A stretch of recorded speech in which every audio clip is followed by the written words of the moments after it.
Steel plant ప్రైవేటీకరణకు వ్యతిరేకంగా నిరసన కొనసాగుతుంది. విశాఖ ఉక్కు ప్రైవేటీకరణ చేయొద్దని ఉద్యమకారులు నిరసన వ్యక్తం చేస్తున్నారు.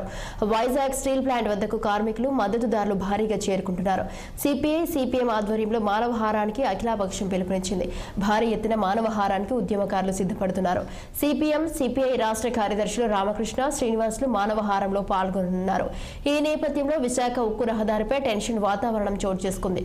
కుర్మన్నపాలెం ప్రధాన కూడలి వద్ద భారీగా పోలీసులు మోహరించారు.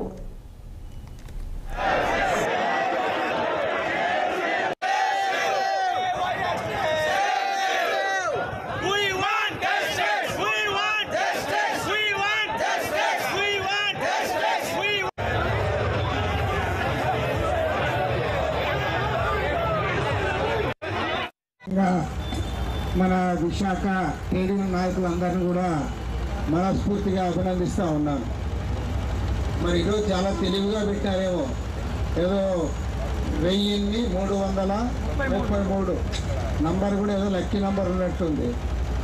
అందుకోసం ఈరోజు పోరాటం పెట్టారు. మరి ఏది ఏమైనా సరే ఒక సుదీర్ఘ పోరాటం మన ఆంధ్ర రాష్ట్ర చరిత్రలో గర్వంగా చెప్పుకోగలం. తరతరాలు కూడా చెప్పుకుంటుంది. ఇంత సుదీర్ఘమైన పోరాటం ఏ ఇష్యూ పైన కూడా జరగలేదు. అది ఒకే ఒక్క పోరాటం, విశాఖ స్టీల్ ప్లాంట్ పోరాటం. ఎందుకంటే కార్మికులు కానీ ఉద్యోగస్తులు కానీ ఎన్నో సమ్మెలు పోరాటాలు చేశారు.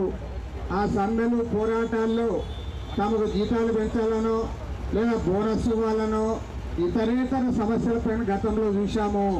కానీ ఒక ఫ్యాక్టరీని రక్షించుకోవడానికి ఇంత సుదీర్ఘమైన పోరాటంలో పాల్గొన్న మిమ్మల్ని అందరినీ కూడా ఒక మన ఆంధ్ర రాష్ట్రంలో ఉన్న వాళ్ళే కాదు, భారతదేశ వ్యాప్తంగా ఉన్న కార్మికులందరూ కూడా మిమ్మల్ని అభినందించాలని కోరుతా ఉన్నాం.